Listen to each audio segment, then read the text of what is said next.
ये जो गद्दी को लेकर और जुब्बा शरीफ को लेकर जो यहाँ गंगों में एक नया विवाद छिड़ा है, जो परंपरा चली आ रही थी 2 सालों के बाद एक बार फिर पिछले साल भी और अब की बार भी, ये परंपरा अचानक कैसे रुक गई? ये विवाद क्या है पूरा?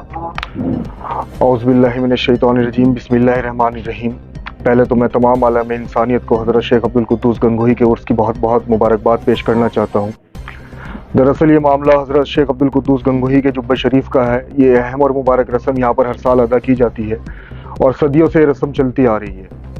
हज़रत शाह कुरैश अहमद हमारे सरपरस्त, मेरे नाना, उनके विसाल के बाद मेरे ताया मोहतरम हज़रत शाह मंसूर एजाज साहब को ये जुब्बे शरीफ की दस्तार हमेशा के लिए दे दी गई।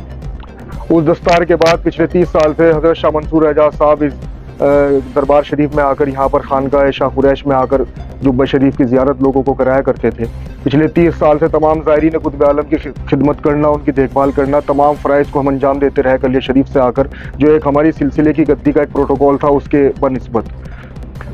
2 साल पहले हज़रत शाह मंसूर एजाज साहब के विसाल के बाद मुझे कलिया शरीफ की गद्दी के लिए नामज़द किया गया। तमाम खानवादे और सिलसिले की तमाम मुअज़्ज़िज़ दरगाहों से, बिलखुसूस हज़रत बाबा साहब की दरगाह से, ख्वाजा साहब की दरगाह से, तमाम दरगाहों के सज्जादगान ने आकर मेरी दस्तारबंदी करी। उसके बाद यहाँ पर कुछ लोगों ने कहा कि जी ये हमारा हक है। हमारा सवाल इतना ही था कि भाई अगर हक की बात थी तो हज़रत शाह कुरैश अहमद साहब ने आप लोगों को ये चीज़ क्यों नहीं दी?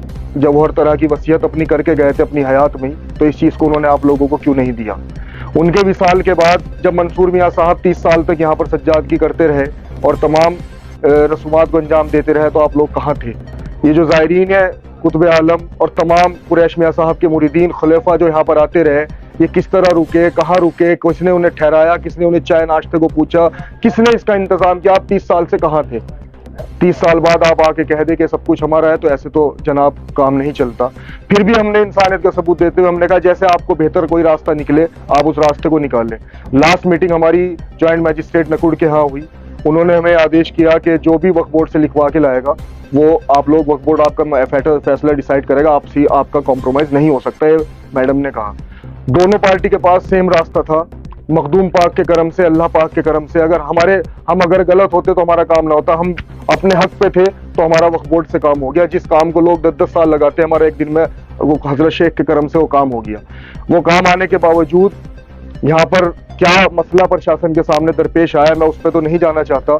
लॉ एंड ऑर्डर इनकी प्रशासन की जिम्मेदारी है मेंटेन करना, और उस मामले में हमें बोलने का कोई अधिकार भी नहीं, क्योंकि जो कानून व्यवस्था उन्हें बेहतर लगती है उस हिसाब से अपने तमाम मामलात अमल में लाते हैं। लेकिन उस ऑर्डर की बनिस्बत हमें थोड़ी सी तकलीफ है कि हमारा थोड़ा सा सहयोग होना चाहिए। बस मैं इतना ही कहना चाहूँगा। ये अचानक जो विवाद छिड़ा, ये विवाद गद्दी को लेकर है या कोई प्रॉपर्टी को लेकर? नगर के अंदर, खासकर गंगो शरीफ के अंदर तरह तरह की बातें निकल कर सामने। देखिए, दरअसल मसला ये है जनाब, हम कलिया शरीफ से इस रस्म को निभाने के लिए आते हैं। कलिया शरीफ यहाँ से 100 किलोमीटर दूर है और हुजूर साबिर पाक की हिंदुस्तान के अंदर 2nd नंबर पे सबसे बड़ी गद्दी है जिस पे मैं बैठा हूँ, कलिया शरीफ साबिर पाक की। तो प्रॉपर्टी के लिए मैं 100 किलोमीटर लड़ने तो आ नहीं सकता, और ना ही अल्लाह का शुक्र मुझे प्रॉपर्टी की जरूरत है, क्योंकि मेरे बुजुर्गों की और हमारी एक तमाम आस्थाएं, हमारी तमाम भावनाएं इस दरगाह से जुड़ी है, क्योंकि हम इनकी औलाद हैं। हमारे बुजुर्गों के पास ये जिम्मेदारी थी, उस जिम्मेदारी को निभाने के लिए हम यहाँ पर हमेशा आते रहे। 4 दिन हमारा कयाम रहता है, जो भी मेहमान आए उनसे मिलना जुलना, खिदमत करनी और अपने घर वापस चले जाना। उसके बाद हमें ना प्रॉपर्टी से कोई मतलब है, कौन क्या कर रहा है, कौन बैठा है, सिर्फ इस चीज का ध्यान रखना कि वहां पर किसी चीज की भी जरूरत हो तो हम हाजिर है। भाई आसिफ यहाँ पर रहते आ रहे हैं, सलीम फरीदी साहब है, वो यहाँ पर देखभाल करते हैं, तो इन लोगों की जिम्मेदारी। हमने तो कभी आज तक किसी चीज में, हाँ अगर किसी चीज की यहाँ जरूरत हुई उसके लिए हमने इंतजाम जरूर करवाए, अपने मुरीदीन को कहा, अपने मिलने वालों को कहा, हर चीज का। हमें प्रॉपर्टी से ना पहले कोई मतलब था ये, और ना ही हमारी कोई लड़ाई इस तरह थी। ये तो एक तमाम सिलसिले के लोग, ये सिर्फ मेरे अकेले का फैसला नहीं था कि मैं इस चीज को अंजाम दूं। मेरी भी वो रिश्तेदारी है गंगो शरीफ में, मेरी तमाम ननियाल है, और जो लोग इधर भी हैं तो वो भी मेरे भी रिश्तेदार हैं वो। लेकिन मसला ये था, तमाम सिलसिले के लोग, कुरैश मियाँ साहब जो यहाँ के पहले सज्जाद नशीन थे मंसूर मियाँ साहब से पहले, उनके तमाम खुलेफा मुरीदीन सबकी ख्वाहिश थी वो मेरे पास कलिया शरीफ में आए कि मियाँ साहब हम ये चाहते हैं कि आप इस चीज को करें। तो इसलिए मैंने थोड़ा सा इस चीज में ज्यादा वो करा, क्योंकि सिलसिले का मामला है, जो सिलसिले की एक शाख चलती है, निस्बत चलती है, तो लोगों की वो देखना चाहते हैं कि कौन हमारा इमाम होगा जिसके पीछे हम नमाज पढ़ेंगे, किसको देख के हम जियारत करना चाहेंगे। तो इसमें कोई ये नहीं है कि कोई भी आके उस पर बैठ जाए। आखिरी सवाल, जो लोग आस्थाएं रखते हैं शेख अब्दुल कुद्दूस साहब में और जुब्बा शरीफ को लेकर, जो लोग कई सौ किलोमीटर का सफर तय करके आते हैं, उनको क्या निराशा आती मैं तो सबसे पहले तमाम लोगों से बहुत बहुत अपने दिल की गहराइयों से माजरत करना चाहूँगा कि आज हम लोगों की आपसी वजह से कि इतने बड़े हजरत शेख अब्दुल कुद्दूस गंगोही के जुब्बे शरीफ की ज़ियारत से तमाम लोग महरूम रह गए।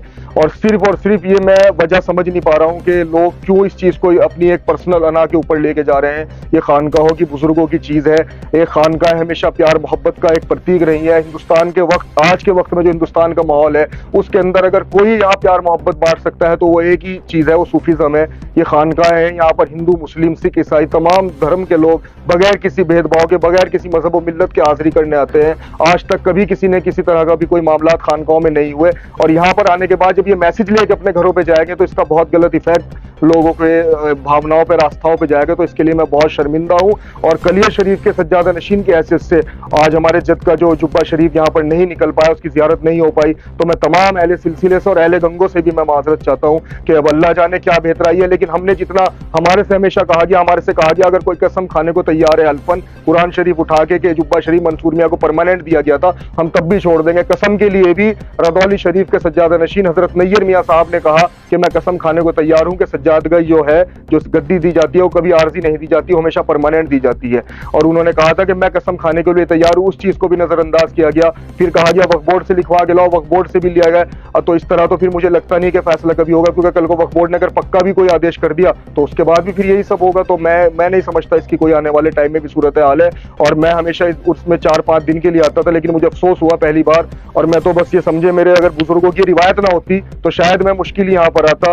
और बस आज मैं हाजिरी के लिए यहाँ पर हाजिर हुआ था। एक बनस्बत सज्जादा नशीन कलिया शरीफ में जो अपनी रसूमात है उसे अंजाम देने के लिए हाजिर हुआ था, क्योंकि परमिशन नहीं थी जुब्बे की, तो मैं उस वजह से यहाँ पर नहीं आया। मैं सिर्फ साबिर पाक के सज्जादे की हैसियत से यहाँ पर हाजिर हुआ। मैं कुल शरीफ की रस्म के बाद इंशाल्लाह कलिया शरीफ के लिए रवाना हो जाऊँगा।